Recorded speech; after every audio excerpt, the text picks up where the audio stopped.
조갑제 TV 시청자 여러분 안녕하십니까? 대통령의 권한은 어디서 나오느냐 하면은 말에서 나옵니다. 말의 힘입니다. 특히 민주주의 국가는 그렇습니다.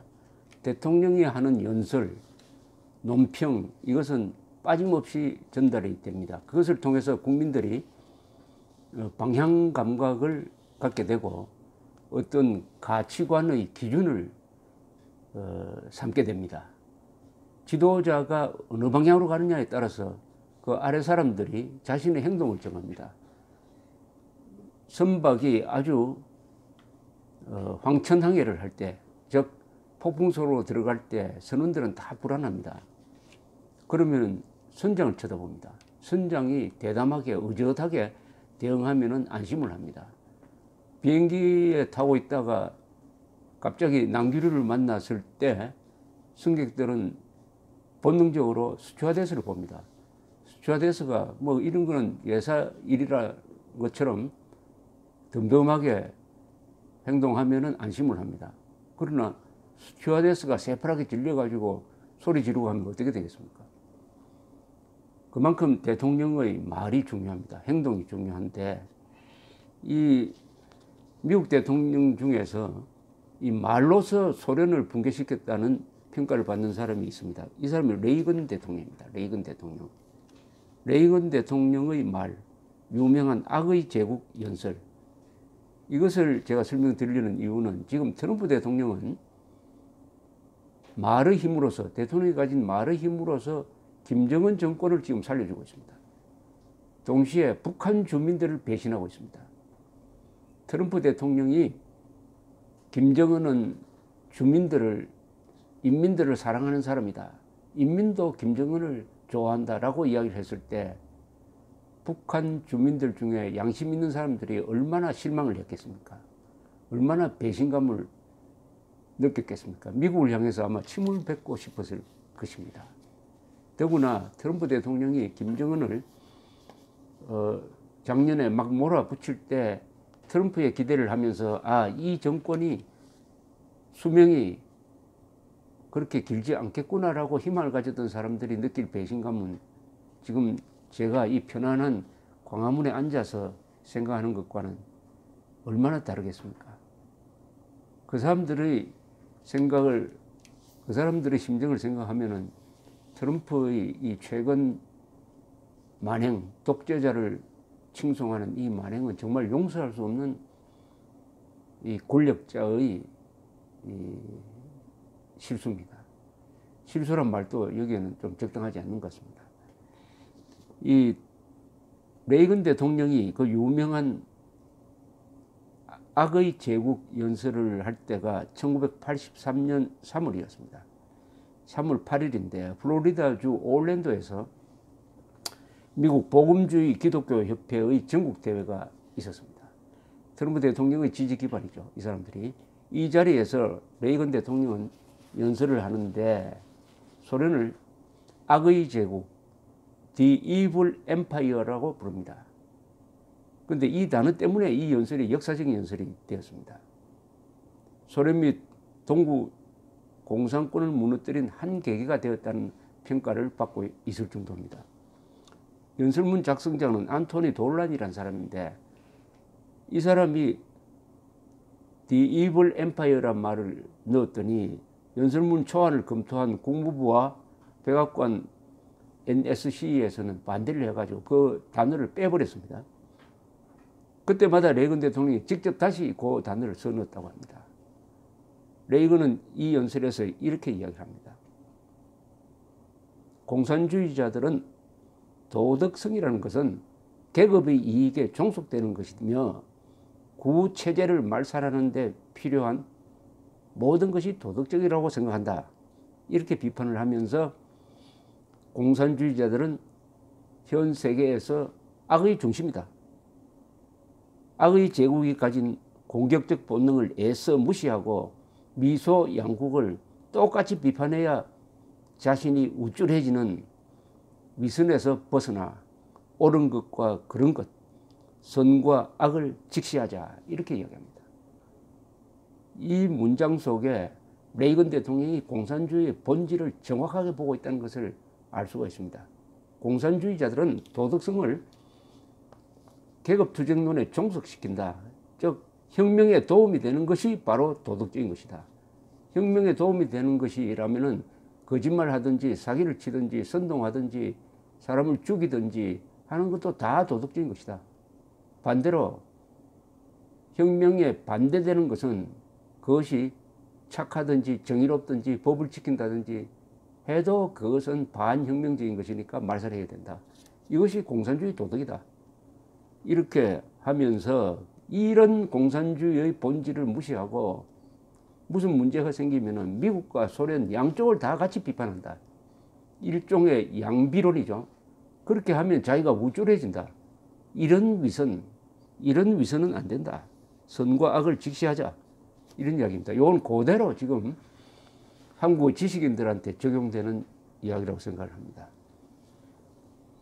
레이건이 이렇게 소련을 악의 제국으로 부르니까 그 뒤부터 기자들이 소련 지도자들 만나면 이렇게 묻습니다. 소련이 악의 제국이란 말이 사실입니까? 소련 지도자는 무슨 소리냐고 부인합니다. 그럼 또 묻습니다. 그렇다면 스탈린의 대숙청은 악이 아닙니까? 1930년대의 그 우스꽝스러운 재판극은 악이 아닙니까? 우크라이나에서 대기근을 일으켜가지고 수백만을 죽인 것은 악이 아닙니까? 이런 식으로 계속 질문을 하니까 소련 지도자들은 수세적으로 됩니다. 변명을 하게 돼요. 변명을 하게 되면은 레이건의 큰 함정에 빠져드는 것이죠. 이렇게 소련은 이야기합니다. 소련 지도자들은 스탈린의 대숙청은 과거였다. 그러나 지금 소련은 인권을 존중한다. 그렇게 말하는 순간부터 실제로 인권을 존중해야 돼요. 소련이 비록 대외적으로 한 말이지만은 그것을 듣고 있는 소련의 반체제 인사들은 용감하게 용기를 갖게 됩니다. 인권을 보장한다고 했으니까 우리도 이제 할 말 좀 해보자. 더구나 1975년에 헬싱키 선언을 통해서 브레즈네프는 인권을 존중한다는 약속을 국제사회에 하게 됩니다.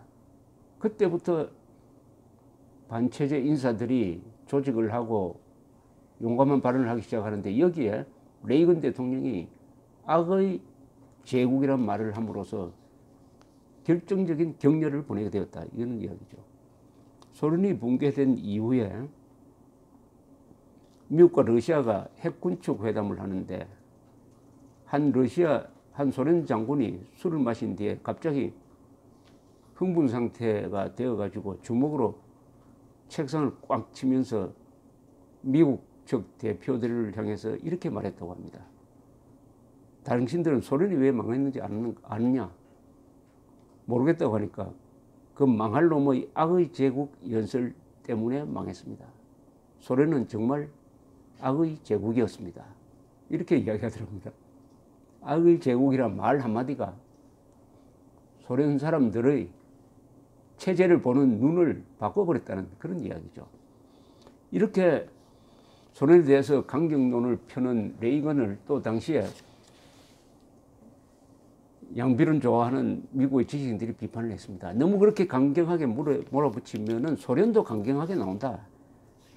소련에도 강경하게 나오면 이제 미소가 긴장 관계로 빠져가지고 평화가 무너질 수도 있다. 이렇게 걱정을 했는데 실제는 어떤 상황이 벌어졌느냐. 소련 지도부에서 가만히 생각해 보니까 이 레이건을 상대할 때는 어떻게 상대를 해야 되느냐. 과거와 같은 방식은 안 되겠다. 우리도 잘못한 게 있으니까 우리도 좀 개혁을 해야 되지 않겠느냐. 그러려면은 과거의 브레즈네프 같은 지도자는 안 되겠다. 이렇게 해서 자기들이 뽑은 사람이 고르바초프였습니다. 고르바초프가 1985년에 서기장이 됩니다. 이 착한 사람. 고르바초프 또한 이대로는 살 수 없다는 의지를 갖고 있었던 사람입니다. 후르시초프를 존경했던 사람이야. 스탈린 격하 연설을 해가지고 소련을 한번 크게 바꾼 후르시초프의 정신적 제자가 고르바초프였습니다. 그래서 고르바초프가 레이건을 상대하는데 일단 고르바초프는 군비 경쟁을 하다가는 소련 경제가 망가진다.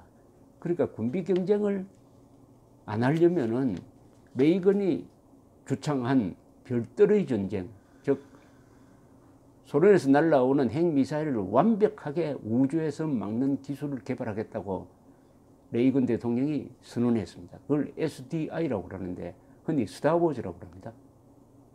이것을 단념시켜요.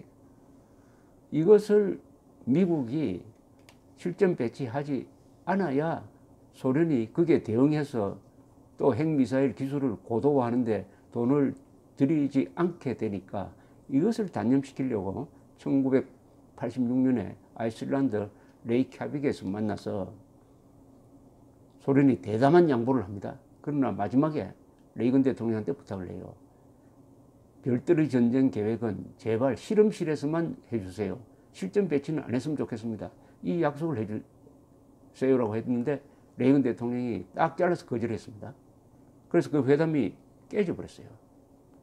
회담이 깨지니까 소련 지도부는 어떻게 생각했느냐. 이제는 군비 경쟁을 단념해야 되겠다. 이제는 경제를 개혁해야 되겠다. 이제는 소련 공산당도 민주적 관례를 받아들여야 되겠다. 이렇게 해서 개혁 개방으로 가다가 이미 늦었습니다. 그래서 자멸을 하고 말았던 것이죠. 즉 악의 제국으로 표상되는 레이건 대통령의 강경한 또는 공산주의 본질을 정확하게 아는 이 연설이 소련 제국의 멸망으로 이어지는 하나의 계기가 되었다는 역사적 관점에서 요사이 연일 터져 나오는 트럼프의 망언을 보면은 무슨 차이를 알 수 있느냐. 공산주의의 본질을 아는 레이건과 공산주의에 대해서는 잘 모르고 부동산 거래는 잘 하는 트럼프의 차이입니다.